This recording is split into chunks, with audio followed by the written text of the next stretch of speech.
Tapi kalau kita tanya apakah Bapak Ibu pakai Gojek hari ini, Iya. mungkin jawabannya iya. Iya. Nah, yang mereka tidak tahu adalah di balik Gojek itu ada geospasial, geospasial, ada peta gitu ya. Tapi bahwa amanat Undang-Undang 4 2011 Oke. penyelenggaraan informasi geospasial dasar itu ada di BIG, itu harus dituntaskan oleh BIG agar data ini bisa dipakai kehilir kalau istilah Pak Andi tadi. Kehilir itu bisa oleh kementerian, lembaga, pemda, swasta, akademisi, masyarakat umum. Kita generasi yang sama kira-kira yang kita kan mengalami hidup tanpa Google kira-kira ya. Begitu ada Google, luar biasa ininya kan. Hidup semakin benderang.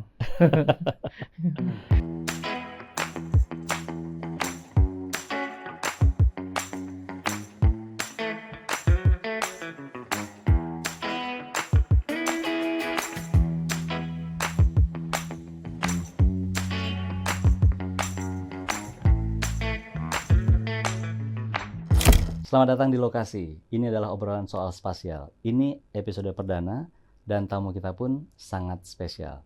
Beliau adalah Kepala Badan Informasi Geospasial, Profesor Aris Marfai. Prof Aris, apa kabar?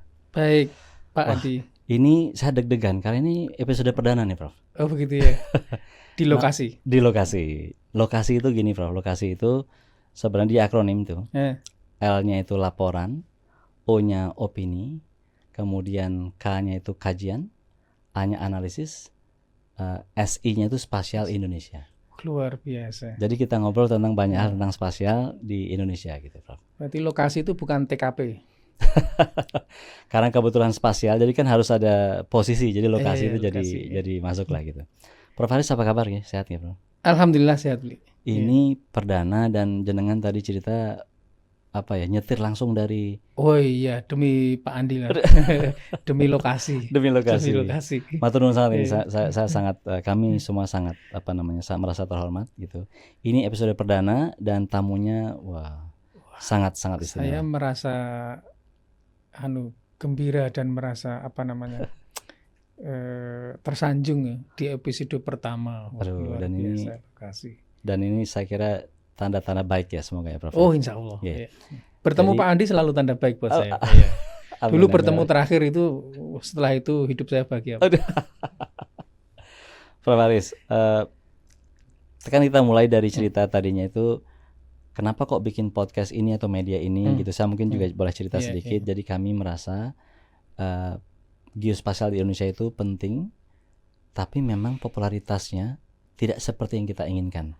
Setuju ya, Prof? Betul sekali. Kenapa? Karena tidak banyak yang bercerita soal itu. Persis. Dan bahkan ngomong saja sulit, Pak Andi. Betul. Geospasial itu bagi orang yang tidak terbiasa jadi geospasial. Iya, walaupun memang spesial sih. Iya, betul. Terus geosubsial, ya kan? Geofasial. Betul itu. Geopasial, betul. Geopasial. Kalau kita ketemu dengan orang-orang itu sulit betul. memang. Dan saya rasa begini, mungkin Prof Haris juga setuju. Kalau kita tanya orang, apakah Bapak Ibu menggunakan data geospasial dalam hidup? Sepertinya sih sulit. Seperti tidak atau bingung. Tapi kalau kita tanya apakah Bapak Ibu pakai Gojek hari ini, mungkin jawabannya iya.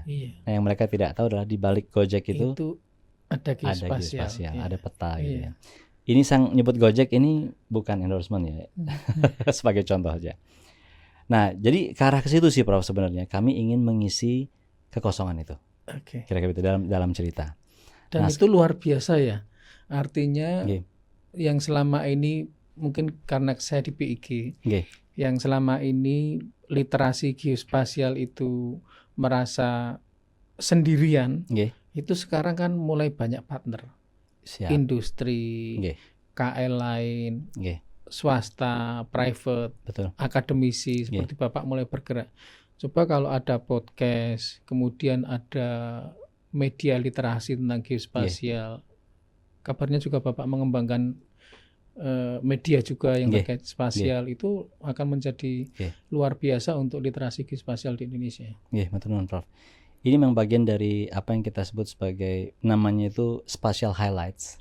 Itu nanti akan ada majalahnya dan podcast ini salah satu bagian dari itu. Oh, oke. Saya terima kasih secara pribadi didukung oleh Madava Group ini. Memang perusahaan pemetaan yang secara khusus punya concern ke situ dan dedikasi untuk ke situ. Itu saya kira sih. Kita untuk mengedukasi, meningkatkan literasi. Betul. Dan Prof dan saya kan adalah akademisi, sehingga kita di kampus itu selalu bilang kita nggak bisa jualan akademik kalau industrinya nggak jalan kan. Iya. Nah, saya rasa ini kolaborasi ini talk only, terus nggak ada evidence base-nya. Betul gitu. Jadi ini semoga jadi ini ya. Prof Aris, kita tadi cerita soal industri ya. Industri yang bagus itu adalah harapan bagi pendidikan yang bagus. Setuju Prof ya? Kalau saya kan kita ngomong di kelas nih pada anak-anak, kita kan diminta memberi harapan kan kepada mereka. Dan industri yang bagus adalah harapannya salah satunya kan. Betul. Makanya kita menurut saya harus mendorong industri itu. Nah, bicara soal industri Prof. Dalam posisi Prof Aris sebagai kepala BIG, itu kan adalah salah satu lembaga penting sekali untuk mendorong industri geospasial ini kan begitu kira-kira. Kalau menurut Prof Aris sendiri, secara umum dulu nih Prof ya, di Indonesia sekarang industri geospasial itu bagaimana situasinya? Kalau kita lihat misalnya saya mau berbicara ini Pak, ada Geospatial Knowledge Infrastructure Readiness Index. Yang dikeluarkan oleh Lembaga Geospatial Knowledge Infrastructure, GKI. Itu menempatkan Indonesia di posisi 38, kalau nggak 28 saya mohon maaf kalau dikoreksi kesalahan nanti. Dari seluruh negara-negara di dunia yang mempunyai kesiapan infrastruktur informasi geospasial dalam mendukung pembangunan industri, pengembangan perekonomian dan lain sebagainya. Yang menjadi concern kami, salah satu yang ada di situ adalah perkembangan industri. Bagaimana industri geospasial itu hadir di Indonesia. Nah, kalau kita lihat dari situ, dari posisi Indonesia, sebetulnya kita bisa melihat bahwa industri geospasial di Indonesia itu hidup, Pak. Tetapi perlu kita dorong untuk lebih masif lagi, untuk lebih bisa mensupport terhadap misalnya pertumbuhan ekonomi. Karena kadang-kala kita begini, kita tidak bisa mengidentifikasi itu industri geospasial hanya karena memang kita tidak tahu bahwa itu industri geospasial. Ada banyak industri yang sebetulnya dia melakukan itu, Pak. Tapi karena tidak teridentifikasi atau literasi tadi tidak jalan, jadi itu tidak dikategorikan sebagai industri geospasial. Faktanya itu mendukung sekali. Faktanya ada di Indonesia. Dan kalau kita lihat misalnya pertumbuhan industri geospasial di dunia, di Eropa misalnya dia tumbuh Pak memang, tapi pertumbuhannya kecil. Yang sekarang pertumbuhannya besar itu di Asia Pasifik. Asia Pasifik itu jelas ada Jepang, ada China, ada Korea, dan jangan lupa Indonesia Pak, potensinya besar sekali gitu. Sehingga untuk ini saya akan mengatakan ya kita sebetulnya ada industri geospasial, hanya saja kadangkala kita tidak bisa mengidentifikasi itu sebagai industri. Mungkin seperti tadi ya Prof, kalau kita lihat soal misalnya ojek online tadi, atau order makanan online. Kalau saya selalu mengatakan justru banyak orang nggak sadar itu tulang punggungnya adalah peta sebenarnya. Saya mengatakannya begini, misalnya gini contohnya Prof. Kalau saya tuh selalu guyonnya gini. Dulu kita seangkatan ya kira-kira di tahun 90-an. Kalau kita lapar, kita pasti mikir di mana ada orang jual makanan. Kalau kita nggak sempat ke sana, suruh teman beliin gitu kan. Jadi kan ada orang lapar, ada orang jual makanan, ada orang nganterin makanan. Itu kan komponen yang sekarang dipakai oleh GoFood, Gojek itu kan sebenarnya. Lokasi, jarak, arah. Persis. Nah bedanya kalau dulu itu terpencar-pencar, sekarang disatukan dia oleh satu hal, yaitu peta itu tadi kan. Nah justru menjadi enabler kalau menurut saya itu. Jadi sangat geospasial sebenarnya. Nah ini yang saya bilang tadi, saya setuju dengan Prof Aris. Ada, tapi karena orang nggak ngeh itu ada. Dan peta sebagai enabler ini kata kunci Pak kayaknya. Sehingga kalau kita nggak mempunyai peta yang bagus, reliable, ya kita nggak bisa melakukan enabling itu dengan bagus. Setuju. Atau kita source-nya peta berlainan, kita nggak bisa itu. Persis. Masalahnya tidak semua orang paham bahwa peta ini punya value tinggi, Pak. Iya. Mahal, effortnya butuh penting, impact-nya juga bagus sebetulnya, tapi orang nggak sadar itu. Betul. Sehingga investasi peta itu masih ya gimana Pak? Sulit Pak. Tidak menjadi utama. Persis. Dan itu harus dijelaskan luar biasa untuk bahwa investasi peta itu menjadi penting sekali. Kita kemudian merasa tergopoh-gopoh begitu Google menguasai banyak hal dengan petanya. Betul. Terus kita kemudian tiba-tiba kita menjadi sangat tergantung sama Google. Iya. Kita generasi yang sama kira-kira yang kita kan mengalami hidup tanpa Google kira-kira. Betul. Begitu ada Google. Luar biasa ininya kan. Hidup semakin benderang. Ya, Prof. Jadi itu jadi berita baiknya adalah industri geospasial di Indonesia ada, tapi tadi Prof Aris menyebutkan perlu didorong, kemudian peran dan segala macam perlu diperkuat lagi.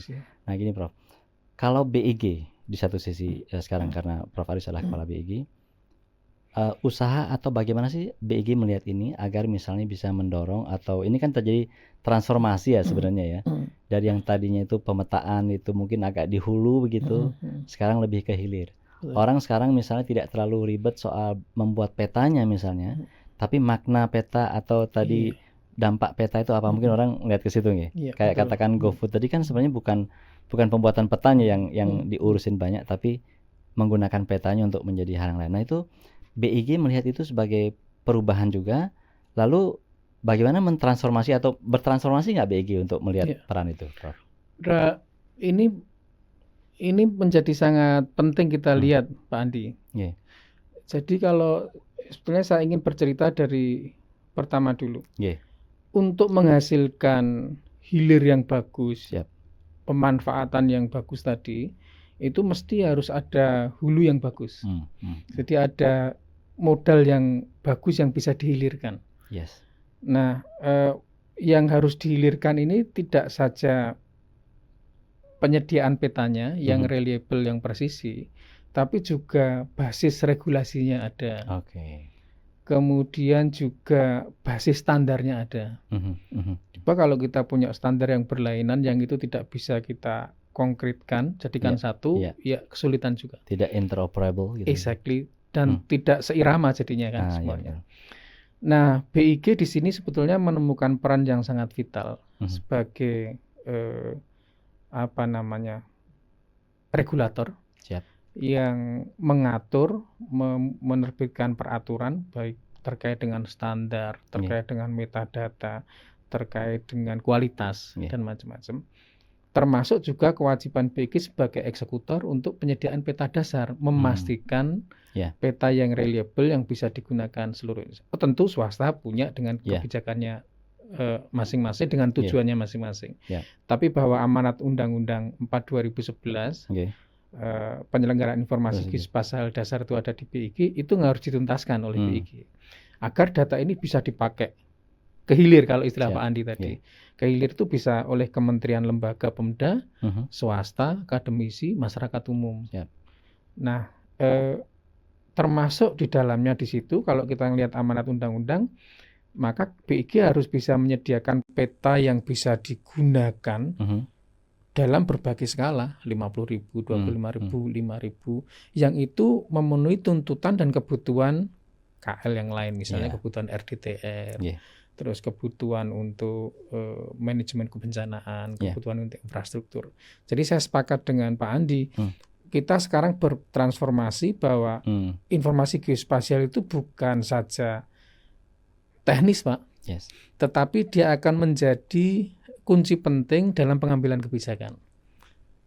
Coba kalau kita di dalam tata ruang, penyediaan tata ruang, kita nggak mengawali dengan peta yang bagus tadi, yang reliable, yang bisa dipercaya, maka kita nggak akan bisa menjawab misalkan tentang hak atas tanah, kita nggak akan bisa menjawab tentang tumpang tindih, kita nggak akan bisa menjawab tentang peruntukan lahan, dan kita juga nggak akan bisa menjawab tentang perencanaan yang berpihak misalnya, atau perencanaan inklusif, karena petanya mana nggak jelas. Sekarang aja masih pakai yang ini, pakai yang produk sendiri, ini pakai produk sendiri.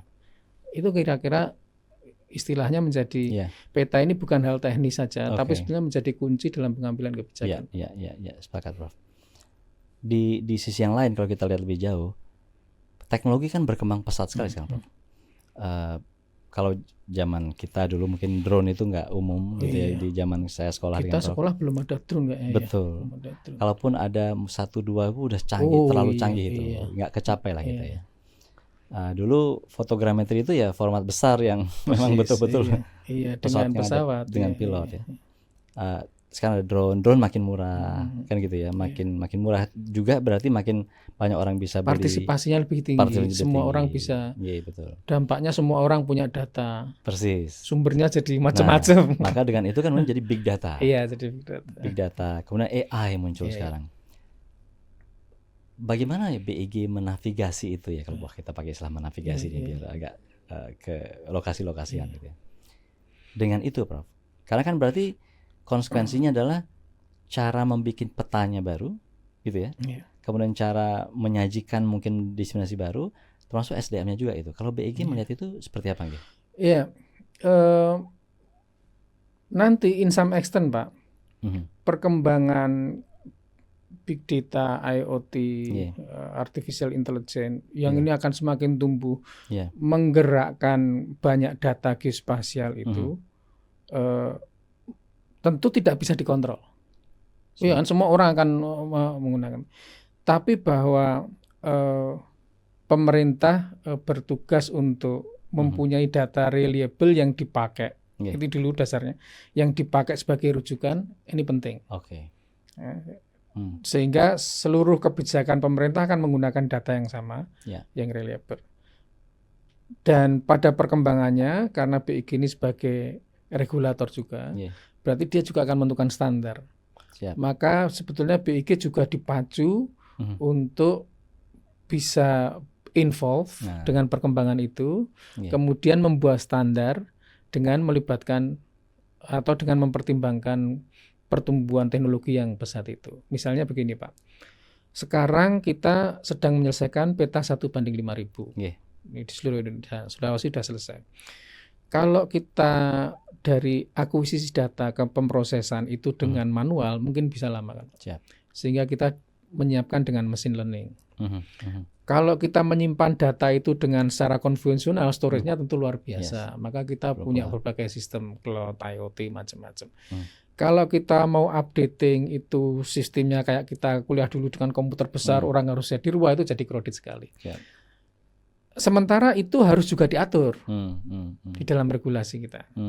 Nah sekarang makanya di BEG kita secara struktur juga berbenah. Jadi di eselon 2 kita itu sudah membagi untuk melihat standar. Jadi eselon 2 yang bertugas untuk melihat standar tentang informasi geospasial. Eselon 2 yang melihat tentang teknologi, kemudian juga kompetensi dan SDM tentunya. Tapi sekali lagi bahwa, dan ini jamak di banyak tempat, selalu pemerintah mengejar teknologi itu biasanya tergopoh-gopoh. Sehingga yang harus dilakukan harus ada komunikasi ya antara pemerintah dengan komunitas yang kemudian kita sebut atau sekarang kita baru mengencourage ekosistem informasi geospasial.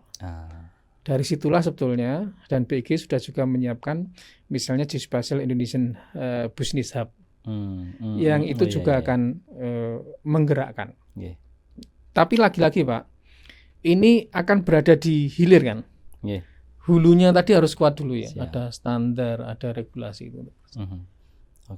Baik. Jadi bahwa BEG menyadari itu terjadi kan tentu saja dan untuk mengantisipasi. Nah kalau dilihat dari ini Prof, sekarang kita bicara soal konsekuensi mungkin ya. Teknologi makin canggih tapi itu juga melahirkan tantangan-tantangan lain. Misalnya security. Jadi kalau data disimpan di cloud, kita tahu itu artinya dia disimpan di sebuah tempat yang semua orang bisa berkunjung. Soal security seperti itu, adanya peretasan segala macam itu, bagaimana BEG melihatnya atau mengantisipasinya Prof? Ini sebetulnya tantangan yang jamak terjadi di banyak tempat kalau kita lihat. Dan beberapa waktu lalu waktu banyak data dibobol itu data BEG juga sempat goyah meskipun akhirnya bisa ditangani. Teman-teman mensikapi ini dengan melakukan antisipasi ya. Kita tentu juga tidak sendirian, kita dengan BSSN juga melakukan kerjasama. Kemudian kita juga mempunyai prosedur untuk penyimpanan data. Ya. Yang itu berlapis, misalnya kalau secara teknis ada enkripsi end-to-end data, kemudian ada multi-function authentication, kemudian juga ada valuasi setiap berapa waktu. Technically mungkin BIG harus tetap catching up mengejar itu, tapi kita juga sadar bahwa peretasan itu juga akan semakin canggih tentunya, dan ini menjadi tantangan kita bagaimana kita bisa menghasilkan teknologi yang seperti saya sampaikan, ini kan data besar ini, terutama yang 150.000 ya.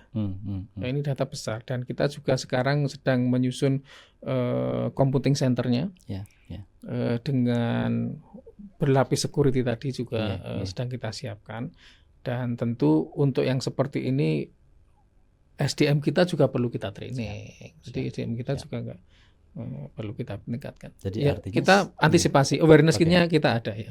Jadi artinya awareness-nya ada. BIG menyadari bahwa skill yang harus dikuasai oleh itu makin tinggi lagi ya. Prof, dari tadi kita cerita soal bagaimana industri itu penting dan ada, tapi memang selama ini didorong oleh pemerintah gitu ya.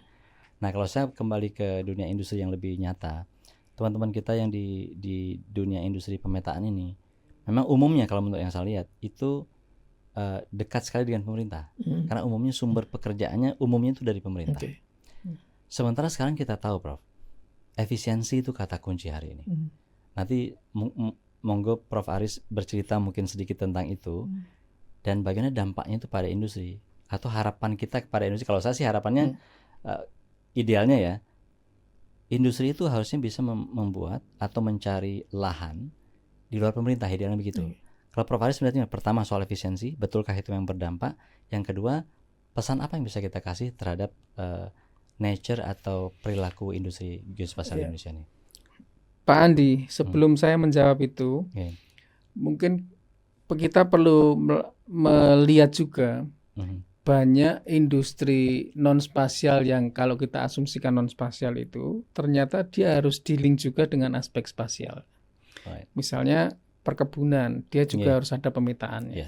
Pertambangan, dia juga harus ada pemetaannya. Perkapalan, dia juga harus ada pemetaannya. Sayangnya Pak, yang ada pemetaannya di perkapalan, di sawit, di tambang segala macam itu, kadangkala kita lupa nggak ngitung itu sebagai industri geospasial.